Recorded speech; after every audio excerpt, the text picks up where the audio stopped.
Mike, sports, vibes. Thank you for vibing with the bull. The Minnesota Vikings got their first win.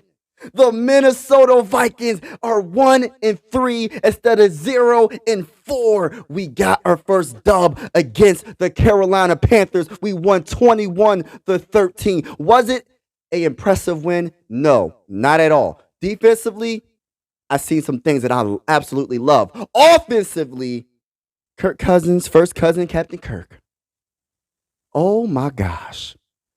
An interception for a touchdown, a pick six, the first possession of the ball.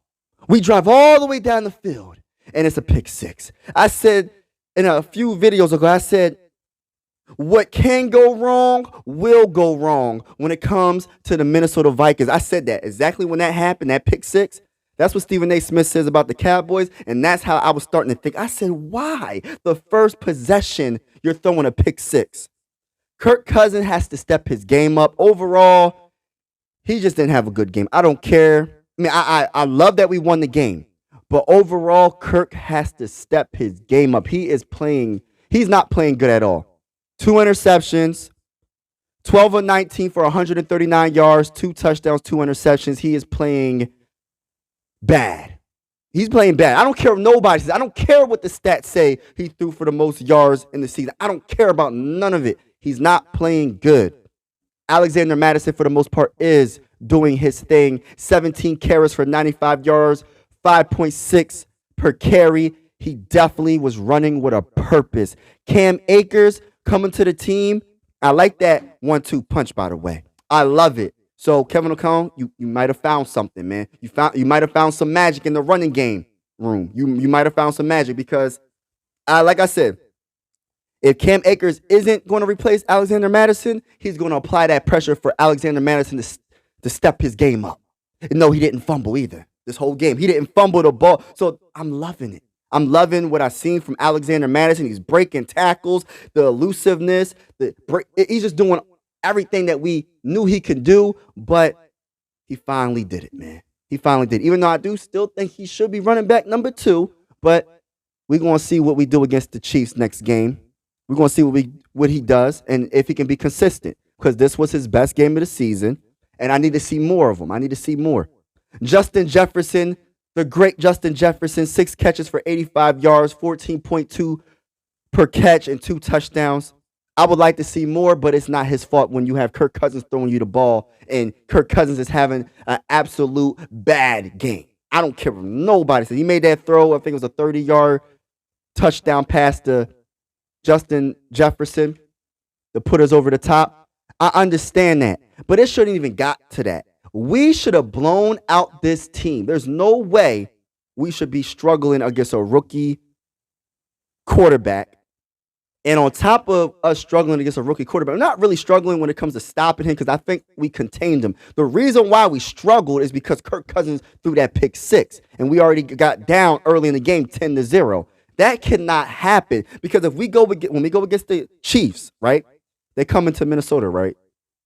I think they're coming to Minnesota. You cannot give those opportunities to Patrick Mahomes. He would destroy us at home. And we already know that we can lose at home. We lost twice already. So if you give the ball back to a great quarterback like that, we are going to get the brakes beat off of us in our own field. And we will, and I promise you, Kirk Cousins, you will get booed.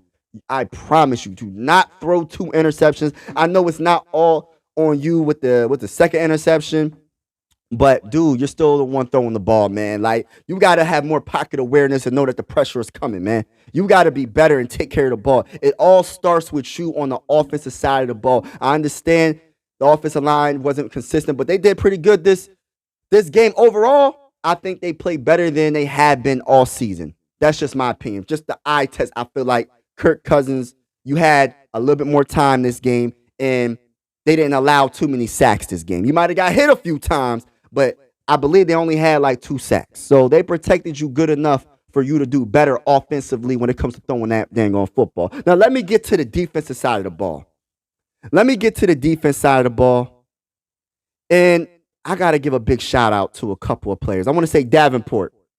Davenport played his heart out. I know. I ain't gonna lie. I was coming at him. I was coming at Davenport. I said, where is he at? Number 0. Where is he at? He's supposed to be one of the best players we got this offseason, and I haven't seen him all season. But this game, he showed up. He was everywhere. How many sacks did he have? How many sacks did my guy have? He had 1 sack, but it looked, man, the way he was playing, he was always around the ball. He was always making the tackle. He was always applying that pressure to their quarterback. He was applying that pressure. Now, let me give a real big shout out to Harrison Smith, number 22, one of the greatest safeties of all time. Hold on real quick. Mike Sports Vibes, thank you for vibing hit with the me. like button and the subscribe button if you haven't already. You already know the vibes. Let's go. Harrison Smith, Hitman Smith, 8 tackles, 3 assists. Oh, no, my bad. 8 tackles, 5 assists. The man was everywhere. 3 sacks. Brian Flores unleashed them. And he absolutely obliterated the Panthers all game long, making like open field tackles. It almost reminded me of the old Harrison Smith. Bryce Young didn't stand a chance in throwing the ball today. I don't care. Yo, Harrison Smith is probably, no, he's the player of the game because he had the strip sack for the touchdown, which was the first touchdown for the Minnesota Vikings. And come on, man, for his age, for him to ball out like that, a lot of people was giving up on him, but he is one of the best safeties in Minnesota Viking history. So he showed up. The real Harrison Smith showed up and balled out. So I'm loving that we applied the pressure to the rookie quarterback. And I like Brian Flores a lot. I was starting to think during the game, I was like, man, if we keep this up on the offensive side of the ball and we do not win this game, I ain't going to lie. I was like, yo, we go 0-4, make Brian Flores the coach, man. Make him the head coach, man. With the talent that he has and what he's working with, he is doing a really good job. My only concern is if the offensive side of the ball, if they keep going 3 and out, if Kirk Cousins keeps on turning the ball over, or in general, if the offense turns the ball over, right?